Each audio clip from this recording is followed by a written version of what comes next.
Okay, let's talk about the Tsar. Tsar Alexander II.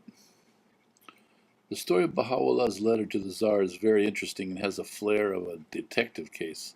Imagine this. Someone sends you a letter postmarked in January, and you read it in March.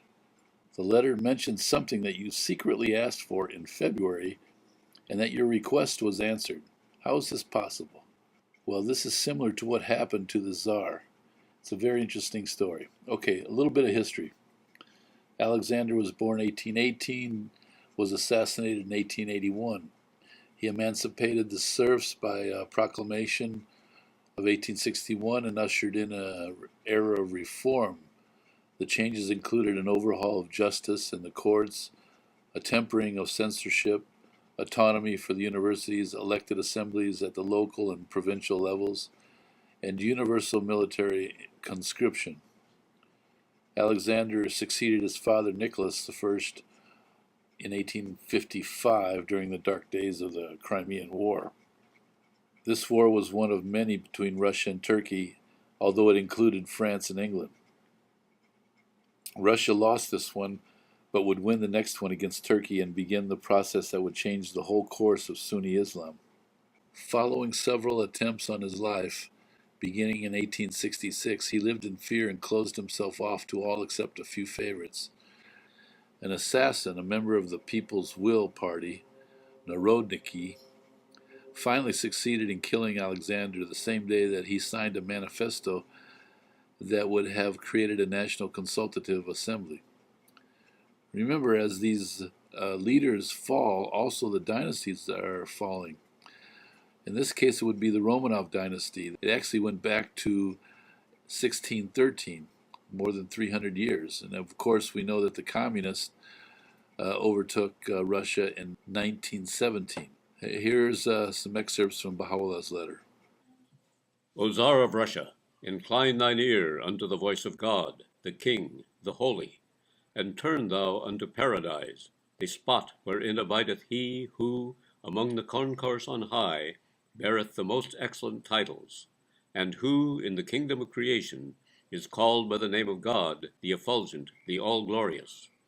Beware lest thy desire deter thee from turning towards the face of thy Lord, the Compassionate, the Most Merciful. Russia and Baha'u'llah already had a relationship.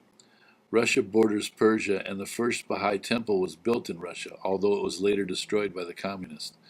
Before Baha'u'llah was banished from Persia, the Russian ambassador offered asylum for Baha'u'llah, but Baha'u'llah turned it down.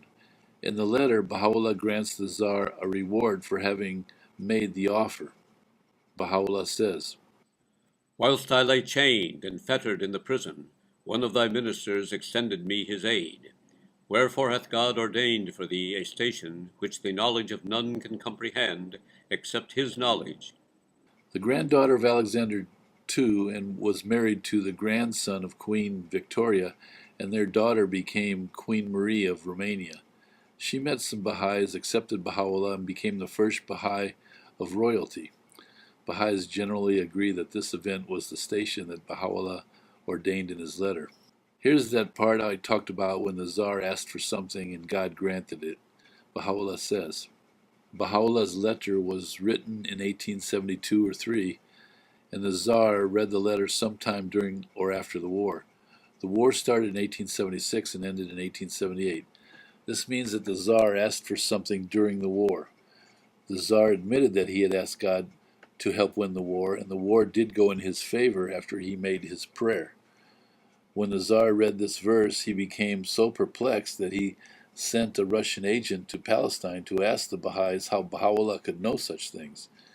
He met with a Baha'i and was answered with satisfaction. The Tsar felt very grateful to Baha'u'llah. Baha'u'llah inspires the Tsar to call all nations to this new message. Arise thou amongst men in the name of this all-compelling cause, and summon then the nations unto God, the exalted, the great. Baha'u'llah also tells the Tsar that he should reflect about how God intervened to protect Jesus in the story of Herod and compare it to how Baha'u'llah answered his prayer and allowed him to win the war against the Ottoman Empire. That's very interesting. Consider and call thou to mind the days whereon the Spirit of God appeared, and Herod gave judgment against him. God, however, aided him with the hosts of the unseen, and protected him with truth, and sent him down unto another land according to his promise. Here's the quote from the letter that really caused the Czar to be amazed at the power of Baha'u'llah.